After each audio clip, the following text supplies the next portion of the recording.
Assalamualaikum warahmatullahi wabarakatuh. Saya Muhammad Ramzi.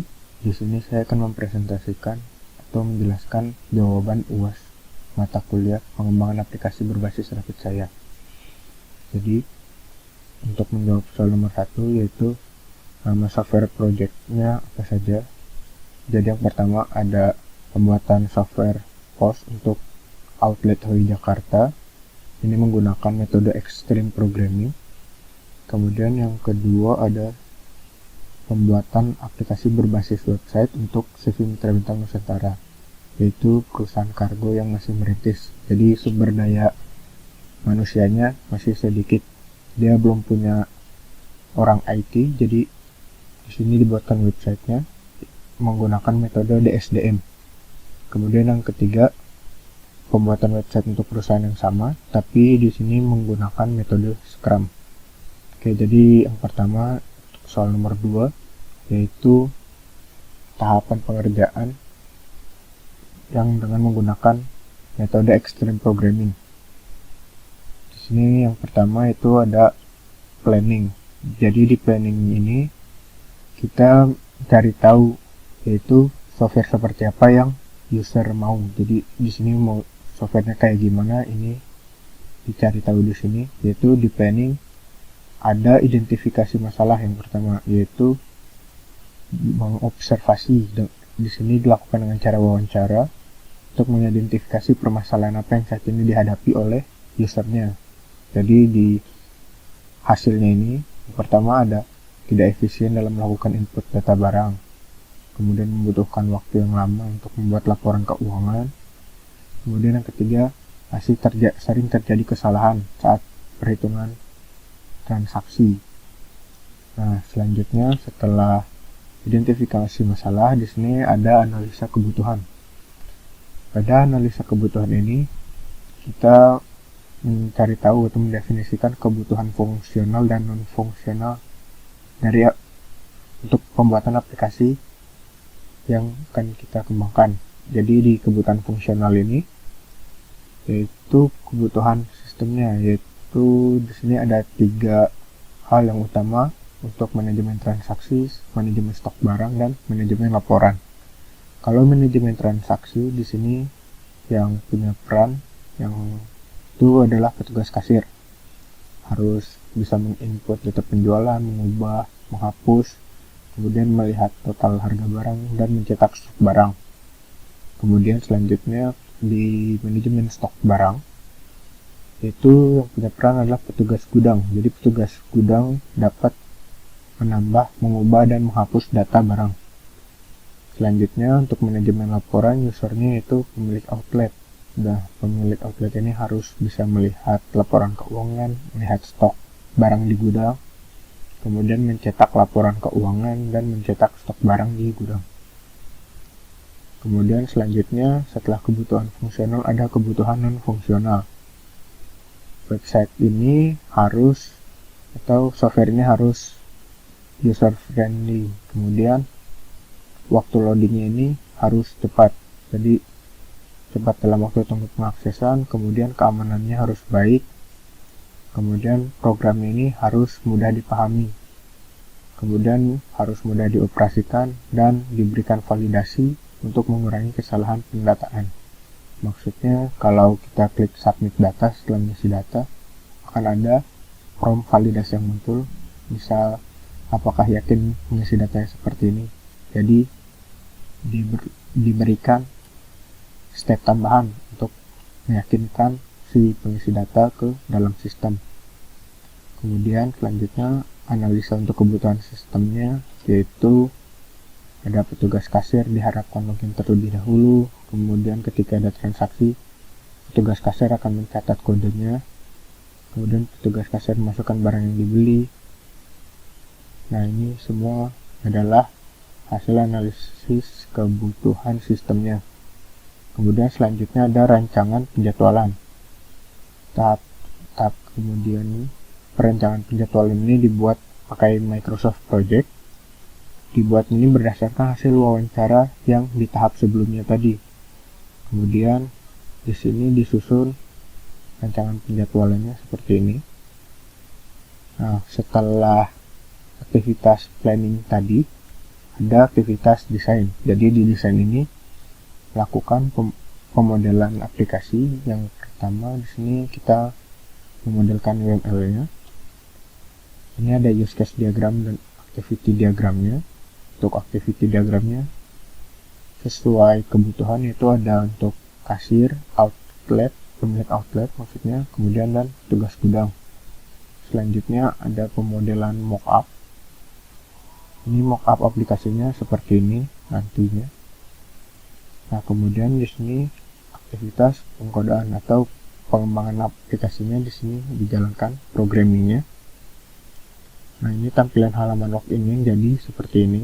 Kemudian ini tampilan input barangnya, kemudian ini tampilan menu input transaksinya.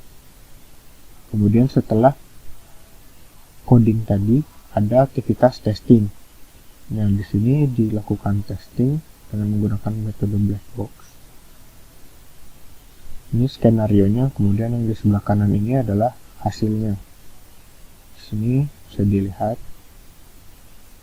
Kemudian selanjutnya soal nomor 2 poin B, yaitu pengembangan website dengan menggunakan Dynamic System Development Method atau DSDM. Jadi di DSDM ini ada 3 tahapan utama, yaitu pra-proyek, pelaksanaan proyek, dan pasca proyek.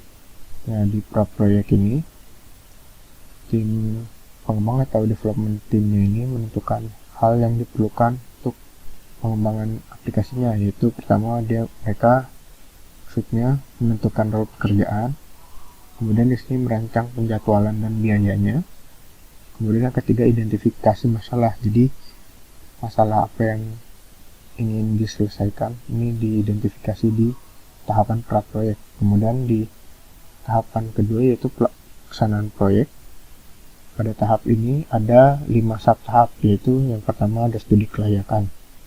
Studi kelayakan ini persiapan pada lingkungan internal pengembangnya, yaitu komunikasi antara tim pengembang dengan pihak perusahaan. Jadi di sini perusahaan ini dari anggota tim yang buat website sampai, maksudnya di sini komunikasi antara tim yang pengembangnya dan anggota perusahaan yang ditentukan. Jadi dari pimpinan sama karyawan yang ditentukan ini komunikasi di sini. Hasilnya yang dicapai dari meeting ini yaitu yang pertama, pengembangan website akan dimonitor atau diawasi oleh perusahaan. Yang kedua, tim pengembang harus memberikan laporan pengerjaan setiap minggunya. Kemudian waktu pengerjaannya hanya 30 hari atau 1 bulan. Kemudian yang di sub tahapan yang kedua ada studi bisnis. Jadi di studi bisnis ini melibatkan tim pengembang dan pihak perusahaan agar aplikasinya itu sesuai dengan apa yang diinginkan. Jadi sesuai dengan yang telah dibahas pada rencana sebelumnya. Nah, kemudian di sini juga dicari tahu hal yang diperlukan dari perusahaan itu seperti informasi seputar perusahaan atau jasa layanan perusahaannya. Kemudian di sub tahapan yang ketiga ada iterasi model fungsional. Ini membahas pembangunan aplikasi yang telah dirancang. Kemudian di sini iterasi perancangan dan pembuatannya. Jadi tahapan ini sudah mulai proses pembangunan aplikasinya. Nah, di sini menggunakan WordPress CMS dan RDBMS MySQL. Di sini aplikasinya dites atau diuji secara berulang-ulang untuk mengetahui apakah ada fitur dan fungsionalnya sesuai atau tidak. Jadi kalau misalnya belum sesuai bisa dilakukan rancangan dan pembuatan lagi di sini. Namun kalau sudah selesai, misal sudah sesuai fitur dan fungsionalnya seperti yang diinginkan dan direncanakan, bisa lanjut ke tahapan berikutnya yaitu implementasi. Nah, di implementasi ini dilakukan hosting websitenya di website ini di www.zerowebhost.com. Kemudian lakukan pelatihan pada karyawan yang ditentukan dari perusahaannya untuk dijadikan admin sehingga dia bisa mengerti aplikasinya itu seperti apa, jadi pas pakai aplikasinya bisa ngerti. Kemudian di tahapan utama yang ketiga yaitu ada pasca proyek. Nah, pasca proyek ini tim pengembang memastikan aplikasinya berjalan dengan baik, jadi aplikasinya dirawat, tim pengembang merawat aplikasinya dengan cara memberikan maintenance dan update yang diperlukan, jadi aplikasinya bisa berjalan secara efektif terus menerus. Nah, kemudian soal 2.c yaitu pengembangan aplikasi website untuk CV Mitra Bintang Nusantara juga, tapi menggunakan metode Scrum. Nah, ini di Scrum ada fase perencanaan. Di dalam fase perencanaan itu ada planning. Nah, di planning ini ada observasi. Observasi itu mencari tahu apa kebutuhan sistem yang user inginkan. Jadi di sini kita berkomunikasi dengan user sehingga ada 3 fungsi yang diinginkan oleh perusahaan kliennya si CV Mitra Bintang Nusantara ini, yaitu fungsinya pertama menampilkan informasi seputar perusahaan, menampilkan informasi jasa perusahaan, dan konsumen perusahaannya dapat menghubungi melalui website. Nah, dari 3 tujuan utama itu ditentukan produk backlog-nya, yaitu ada 5, fitur home, about, service, login, dan kontak. Setelah menentukan produk backlog, kemudian di sini ditentukan rangkaian sprintnya. Jadi di sini ada 3 sprint yang didapat. Sprint 1 membuat backend programnya dan fitur login untuk admin. Kemudian yang sprint 2 pembuatan fitur halaman website dari halaman home, about us, kemudian ada service. Kemudian di sprint 3 baru pembuatan fitur kontak. Nah, selanjutnya di dalam planning, setelah planning ada pembagian tugas. Maksudnya ini masih dalam planning. Setelah observasi dilakukan pembagian tugas. Jadi dalam metode Scrum ini ada 3 role utama, yaitu product owner, Scrum, dan development team. Di product owner ini orang yang bertanggung jawab pada produk backlogs-nya, nah, yaitu jumlahnya 1 orang. Kemudian yang kedua ada Scrum Master, orang yang memimpin seluruh tim, itu 1 orang jumlahnya. Kemudian ada development team. Di development team ini ada analis, desainer, dan programmer, jumlahnya masing-masing 1 orang. Kemudian setelah menentukan role, yaitu melakukan rencana penjadwalan dan biaya.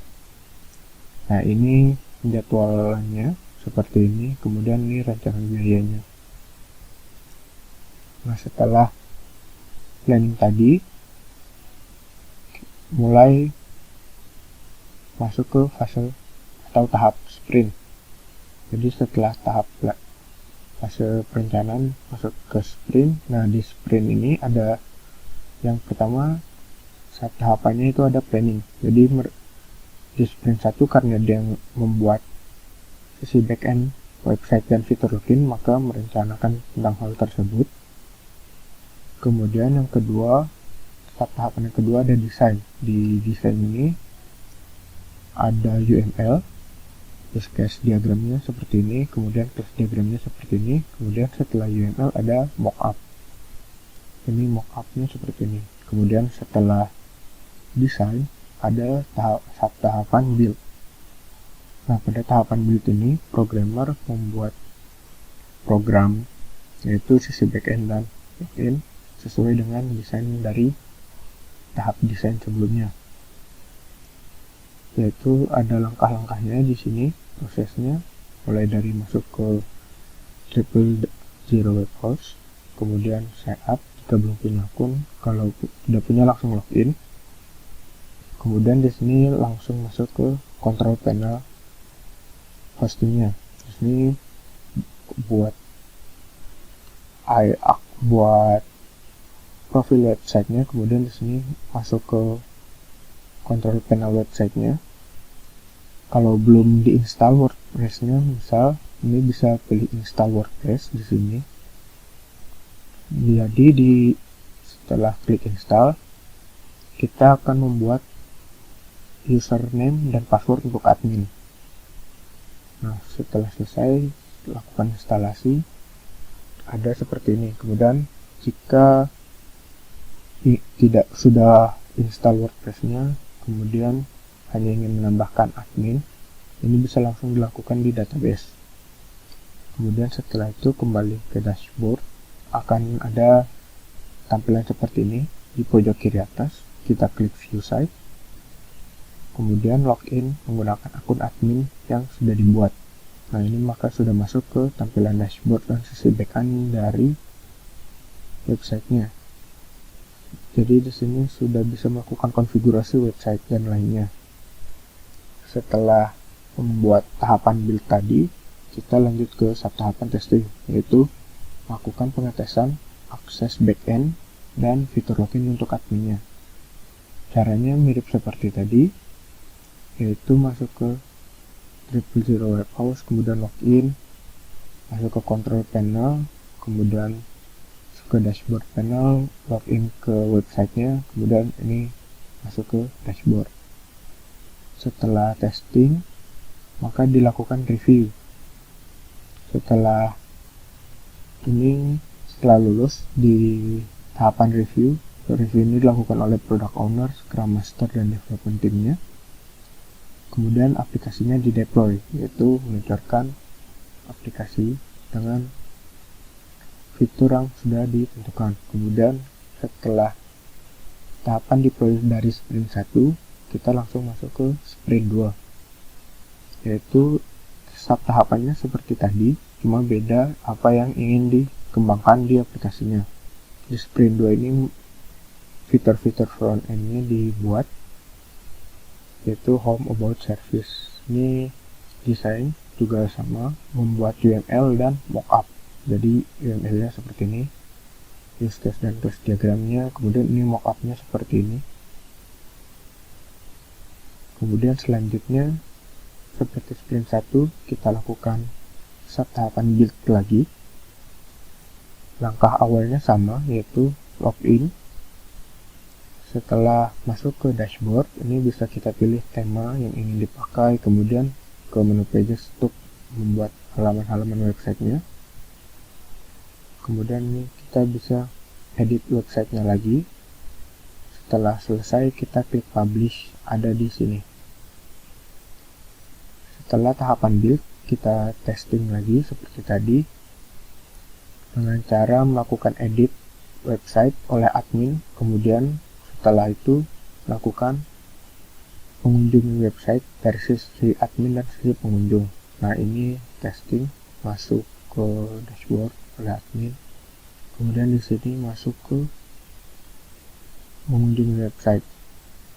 Ini tampilan-tampilannya yang didapat seperti ini, yang dibuat maksudnya. Kemudian setelah testing, dilakukan review lagi, dilakukan oleh product owner, scrum master, dan development team.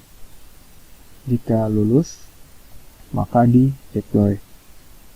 Nah, setelah deploy, kita melakukan sprint 3, yaitu pembuatan fitur kontak. Melalui fitur kontak ini, jadinya si pengunjung website atau calon customer dari CV Mitra Bintang Nusantara bisa langsung mengontak perusahaan lewat sini. Ini yaitu pertama di sprint 3 ada planning di sini, kemudian desain. Di desain juga sama, pembuatan UML dan mockupnya. Ini use case, class diagram, kemudian ini mockup fitur kontak nanti seperti ini. Kemudian masuk ke tahapan build. Langkah awalnya sama seperti tahapan-tahapan sebelumnya. Setelah ada di menu dashboard, kita pilih menu plugin, kemudian aktifkan plugin bawaan WordPress-nya, yaitu WP Form, dan install plugin Flamingo. Kemudian buat form kontak. Di sini kita bisa customize kontaknya hingga jadi form seperti ini, kemudian save. Kemudian kita testing. Pada tahapan testing ini dilakukan dengan cara mengirim dan menerima pesan. Kita pertama testingnya mengirim pesan. Ini akan ada pesan seperti ini saat sudah terkirim. yaitu thank you your message has been read. Kemudian di sini bisa dilihat pesan yang dikirim oleh pengunjung website akan terlihat seperti ini jika diklik. Kemudian selanjutnya dilakukan review. Reviewnya dilakukan oleh product owner, scrum master, dan development team. Kemudian selanjutnya di deploy. Nah, ini soal nomor 3, tools yang dipakai apa saja. Nah, ini untuk project yang menggunakan external programming. Di sini menggunakan Microsoft Project untuk pembuatan jadwalnya. Jadi Microsoft Project ini bisa membuat jadwal untuk melacak progres pembuatan aplikasinya itu seperti apa. Ini timelinenya ada di sini. Kemudian yang kedua ada StarUML. StarUML ini digunakan untuk membuat diagram-diagram UML yang digunakan untuk desain aplikasinya nanti seperti apa. Ini contoh tampilannya. Kemudian yang ketiga ada Adobe Photoshop. Ini software pengolahan grafis, biasanya untuk dipakai buat edit-edit foto. Tapi di project ini digunakan untuk membuat mockup aplikasi. Nah, ini mockupnya seperti ini. Kemudian yang keempat software yang dipakai ada VS Code. VS Code ini text editor. Dia open source sama gratis. Ini digunakan untuk coding atau scripting untuk membuat aplikasinya. Ini contoh tampilannya seperti ini. Kemudian ada PHPMyAdmin. PHPMyAdmin ini adalah tool administrator buat mengelola database MySQL atau MariaDB.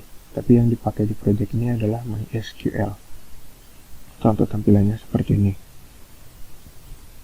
Kemudian untuk project yang menggunakan DSDM untuk pembuatan jadwal dan perencanaan biayanya, ini menggunakan Microsoft Excel.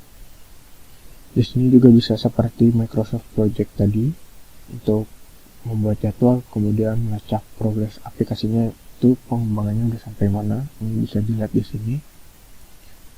Alasannya saya menggunakan Microsoft Excel ini adalah Bruce CV Mitra Bintang Nusantara ini kan komputernya pakai Windows di kantor. Jadi udah pasti di komputernya itu ada Microsoft Excel. Jadi ini bisa mempermudah dalam hal komunikasi. Jadi kalau misalnya ingin share file jadwalnya ini seperti apa, jadi kita bisa tinggal kirim filenya aja. Kemudian nanti kalau ada yang mereka kurang setuju, mereka bisa tandain di filenya ini, di kolomnya ini, di bagian jadwal yang mana, mereka bisa tandain sama dikasih keterangan kenapa ini jadwalnya, kenapa, jadinya bisa lebih memperjelas atau memudahkan dalam hal komunikasi.